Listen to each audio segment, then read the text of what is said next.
Bonjour, bienvenue dans la nouvelle vidéo d'Émilie Mettet.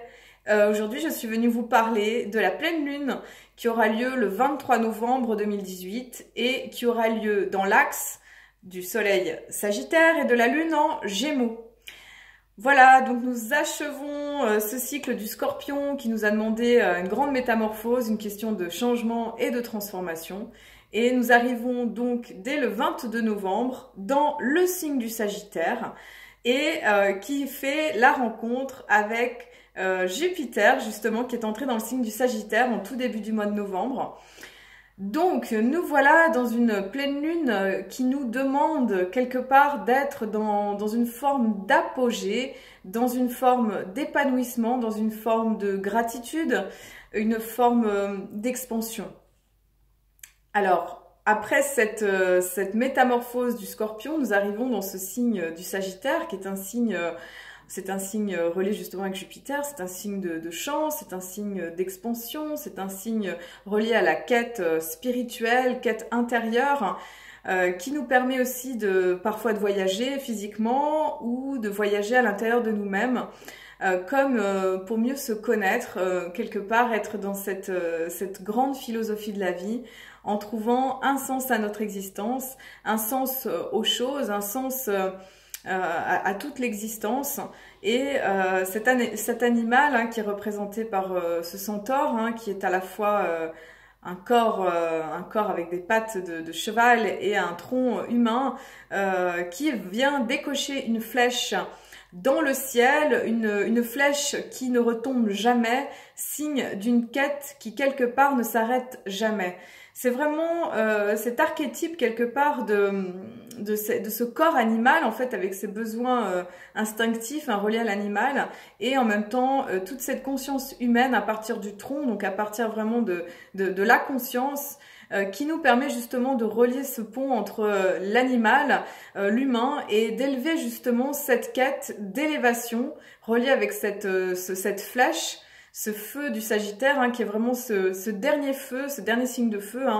Nous avons le Bélier, nous avons le Lion et le Sagittaire, on va dire, ferme la boucle et nous permet justement d'avoir ce feu de la connaissance, cette espèce de braise incandescente qui nous permet quelque part de connecter ce feu intérieur, ce feu vraiment de reliance avec la vie, pour nous permettre justement d'être en lien avec l'enthousiasme, entheos, être avec Dieu, qui est vraiment, on va dire, une facette de l'énergie Sagittaire quand elle est dans son côté positif. Donc dans ce ciel particulier de cette pleine lune, je regarderai par ici parce qu'il y a ma carte du ciel. Donc nous avons une rencontre très spéciale avec Jupiter qui est justement dans son signe, dans l'énergie du Sagittaire et qui va justement nous donner la chance quelque part de venir nous aider à avoir de l'optimisme quelque part, à avoir le côté bénéfique de certaines choses en nous. En tout cas, l'invitation, elle est là-dedans. Elle est vraiment de voir la gratitude, d'être dans une conscience de voir les bonnes choses de la vie, le côté positif, de voir aussi l'élévation en fait. Là où on peut quelque part s'élever au-dessus de notre nature, où est-ce qu'on peut quelque part se relier avec une dimension, que ce soit spirituelle ou philosophique, qui vient nous donner du sens à nos actions, donner du sens à notre vie. Voilà, vraiment, c'est vraiment une invitation à aller chercher toute cette énergie avec cette pleine lune du Sagittaire.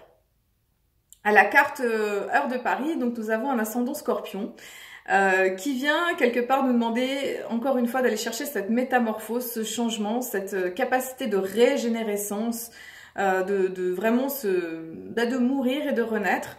Et là, ce soleil Jupiter qui est en maison 1 nous invite à aller chercher cette vitalité, aller chercher la vie, aller chercher la chance, l'expansion, voir quelque part ce qui nous fait du bien à l'intérieur de nous-mêmes. Donc nous sommes déjà dans une autre énergie, donc avec la pleine lune, on va dire, c'est l'apogée du cycle qui a commencé à la nouvelle lune du 7 novembre. et qui nous permet quelque part de voir où est-ce qu'on en est avec nos intentions de nouvelle lune. Je remercie Émilie Charton qui a beaucoup parlé de ça, et ça m'inspire ce qu'elle dit, c'est vrai, c'est complètement vrai. Ça nous permet quelque part de faire le point de qu'est-ce qui s'est réalisé, qu'est-ce qui a fonctionné, qu'est-ce qui n'a pas fonctionné. Et dans le cas échéant de ce qui n'a pas fonctionné, qu'est-ce qu'on peut remettre en question, qu'est-ce qu'il est à comprendre par rapport à la situation. Le soleil, il est opposé à la lune, comme à chaque pleine lune. Donc on a vraiment cette opposition entre ces deux planètes féminines et masculines, on va dire. La lune en Gémeaux, elle va nous inviter quelque part à une forme de mobilité intérieure, de mobilité de la conscience, à une forme de mouvement. Nous sommes dans le Sagittaire et le Gémeaux, dans des signes vraiment de mutables, qu'on dit. C'est vraiment ces signes qui annoncent quelque part la fin d'une saison. Donc nous arrivons à la fin de l'automne, qui va annoncer très gentiment l'énergie de l'hiver. On le voit encore une fois avec la nature, Mère-Terre, en tout cas dans l'hémisphère nord, qui nous parle de vraiment, voilà, vraiment il fait plus froid. On a eu pour certaines régions les premières neiges. Voilà, il y a vraiment cette énergie de dire ok, maintenant c'est vraiment l'automne en train de se finir. Il y a vraiment ce visage de mort qui est arrivé, et au travers du visage de la mort, il y a quelque chose qui, quelque part, si on va vraiment au bout du processus qui nous est demandé, nous dit, bon bah voilà, c'est possible maintenant d'avoir une forme de renaissance et d'amener une forme de changement, en fait, si on va dans le mouvement de la vie. Et là, le mouvement de la vie, il nous invite justement à la mobilité, à la volubilité. On est vraiment dans une lune en Gémeaux maison 7 qui nous invite quelque part à être en relation, qui nous invite à partager avec l'autre, qui nous invite aussi à communiquer. Le Gémeaux, par rapport au Sagittaire, même si c'est deux signes qui se ressemblent quand même, le Gémeaux, il va être plus dans une communication et une forme de curiosité intellectuelle aussi, et pas que, aussi en fonction de ses expériences. Le signe de Gémeaux, c'est vraiment cet archétype de deux jumeaux qui viennent expérimenter comme des adolescents les expériences de la vie, et qui viennent, grâce à la communication, apprendre, questionner, grâce à ce côté intellectuel, parfois un peu mental, apprendre des situations de la vie. Donc voilà, cette lune en Gémeaux, elle va nous donner envie de faire bouger les choses, de dire des choses, de se positionner, de clarifier quelque part, et puis pourquoi pas, de faire des nouvelles expériences. Tandis que voilà, le soleil Jupiter en Sagittaire va nous inviter quelque part à une forme d'expansion de notre conscience, à une forme d'élévation vers quelque chose de supérieur. On est vraiment là dans un mouvement qui va vers le haut, enfin qui va vers quelque chose de vertical, alors que dans le Gémeaux, on est vraiment dans un mouvement horizontal, un mouvement qui est relié quelque part à la relation d'une manière générale. Alors, au moment de cette pleine lune, donc, nous avons aussi quelques tensions qui vont se représenter par ce soleil Jupiter qui va être carré à Mars-Neptune. Donc, qu'est-ce que ça veut dire tout ça? Donc déjà, ce soleil Mars, il pourrait y avoir dans ce ciel de pleine lune, on va dire, quelques formes d'impatience. Je dirais aussi de la nervosité. Parfois un côté un petit peu speed ou un peu rapide, un peu comme ça, qui va nous pousser quelque part à l'action, qui va nous pousser à agir. En fait, il va y avoir cette espèce de besoin à l'intérieur de nous, très fort. Et en même temps, donc il faudra être vigilant à tout ce qui est de l'ordre de l'agressivité, tout ce qui est de l'ordre quelque part de la précipitation, de l'impatience, pour pouvoir arriver à être dans l'action juste. L'idée, là, quand on est dans des carrés de signes mutables, c'est on va dire, l'écueil à éviter, ça va être la dispersion. On est vraiment là, on a vraiment un grand carré mutable avec le Sagittaire, le Gémeaux et le Poisson qui vont nous dire, faites attention, effectivement, là, il y a un mouvement qui est en train de se mettre en place. Je pense que vous pouvez le sentir, qu'il y a quelque chose qui est en train de changer. Par contre, soyez vigilants au fait de ne pas disperser vos énergies. En plus, nous sommes dans cette énergie de fin d'automne, début d'hiver, quelque part, au niveau énergétique en saison chinoise, qui nous invite quelque part à prendre soin de notre énergie physique en concentrant nos énergies, en prêtant attention quelque part à pas la gaspiller. Donc là, ça va être important de ne pas gaspiller l'énergie, de savoir quelque part la canaliser. Ça va être un petit peu, je dirais, la difficulté du moment. Jupiter aussi sera carré à Mars, donc il pourra y avoir un petit côté qui exagère, en fait, qui va être dans une forme d'amplification, d'exagération énergétique, qui va vouloir absolument être libre, faire les choses à sa façon, avec un petit côté des fois parfois un petit peu rebelle. Donc voilà, l'idée ça va être d'arriver à canaliser ce flux d'énergie quand même qui est, je dirais, qui est plus fluide hein, que peut-être ces précédentes semaines. Et ça va être d'important de gérer en fait ce capital quelque part. Alors on a dans ce carré, là on a ce Mars hein, qui est rentré dans le signe du Poisson aussi courant novembre, hein, il y a environ une semaine, et qui rencontre l'énergie de Neptune dans le signe du Poisson. Donc Mars, c'est pas son signe de prédilection, on va dire le Poisson. Mars se plaît plus dans le Bélier ou dans le Scorpion. Mais quand il rentre dans le Poisson, on va dire, ce qui est intéressant, c'est que Mars, c'est vraiment l'action, hein, c'est le désir, c'est la façon dont on va agir, c'est vraiment l'énergie c'est la planète de la guerre, de l'action, hein, la force masculine yang très forte. Et quand elle rencontre le Poisson, elle est vraiment quelque part dans une quête spirituelle, dans une action qui va être au service, qui va être reliée avec quelque chose de supérieur. Et ce qui est intéressant du coup avec cette conjonction Mars et Neptune, hein, Neptune c'est le dieu de l'océan, c'est la foi, c'est la spiritualité, donc qui est très bien là dans le Poisson. Hein. On va vraiment avoir un aspect relié au fait d'être militant, au fait d'agir pour une cause, d'être missionné de quelque chose qui peut avoir une vocation quelque part supérieure, spirituelle, de conscience et d'élévation.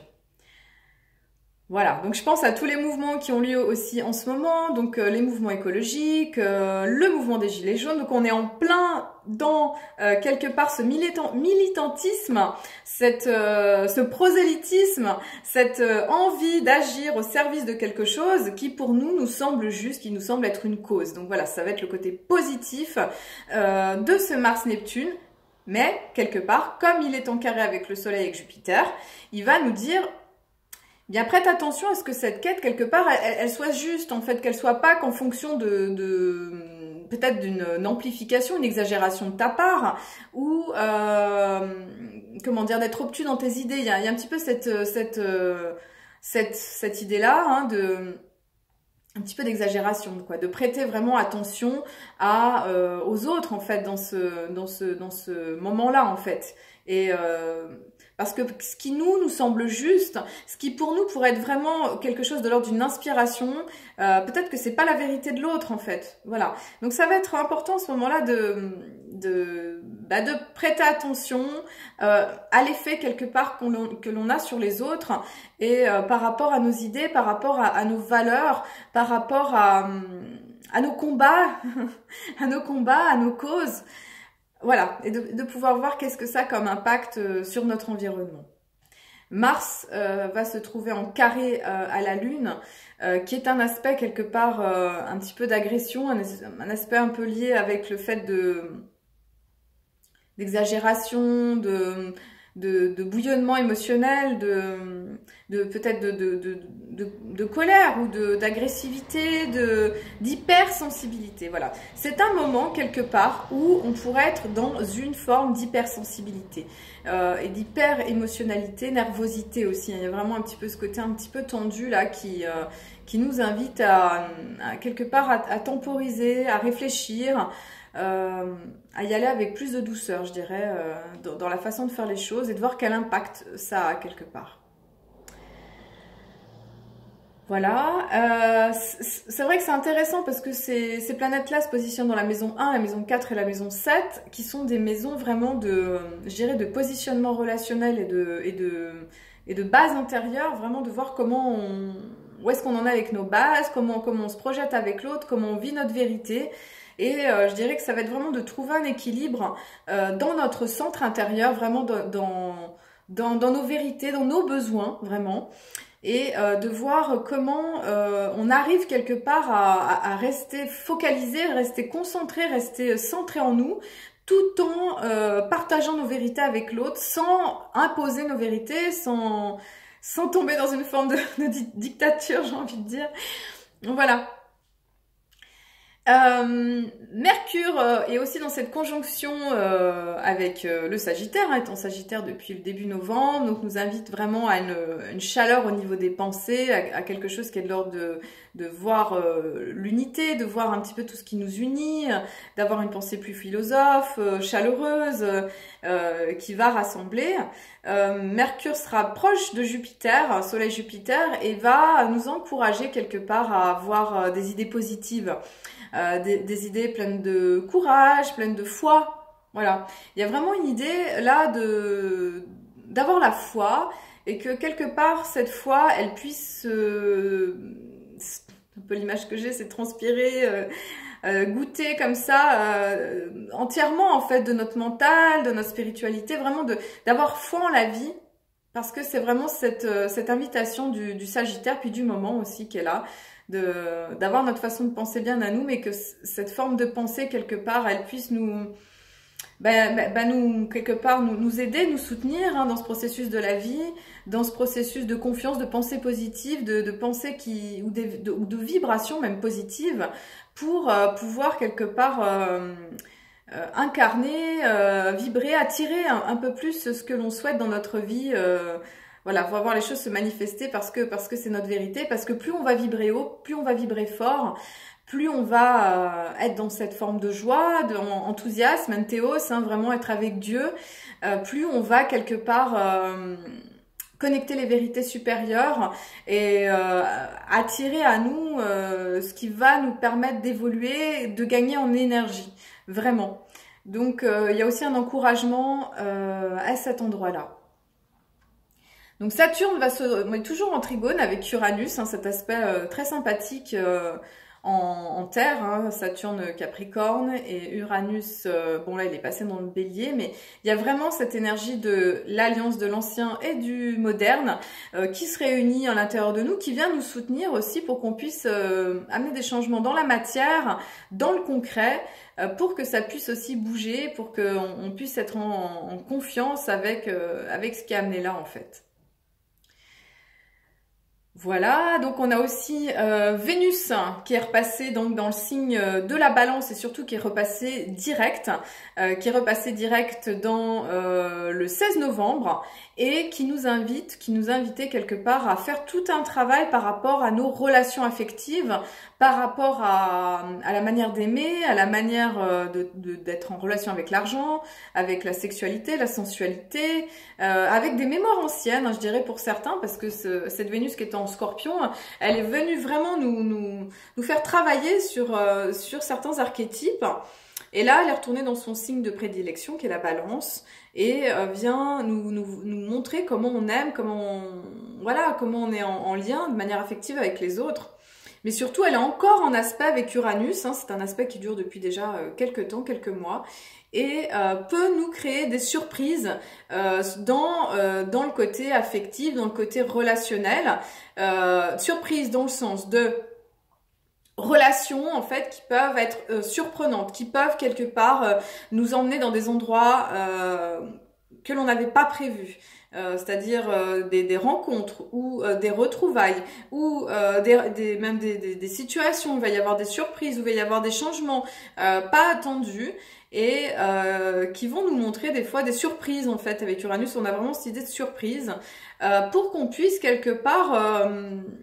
le terme de tout ce travail hein, qui est en train de se faire avec cette opposition d'Uranus et surtout aussi avec ce carré avec Pluton, hein, parce qu'on a aussi un carré avec Pluton, qui nous amène quelque part à désamorcer la relation toxique, qui va nous apprendre quelque part à aller nous regarder en profondeur dans nos schémas affectifs, dans notre manière d'aimer, pour qu'on puisse faire un focus et se dire, voir un petit peu dans nos fonctionnements, qu'est-ce qu'il est bon de transformer, qu'est-ce qu'il est bon de garder pour pouvoir changer les choses, pour pouvoir aimer d'une manière qui soit équilibre, en équanimité, qui soit juste. Donc on a encore cet aspect avec Vénus hein, qui a amené quand même pas mal de...